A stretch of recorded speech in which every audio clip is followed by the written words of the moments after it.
ভাই এটা ধরো, এটা এটা এদিকে করো। খোলা পরিবেশে চা খাওয়ার মজাটাই আলাদা।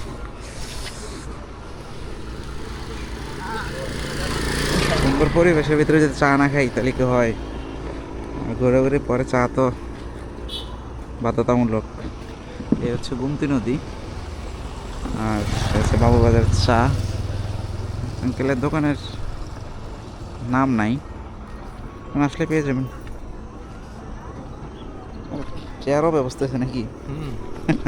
বিসমিল্লাহ। পুরোটাই মালাই একবারে, ক্যামেরা তাই না, তারপরও পুরোটাই মালাই।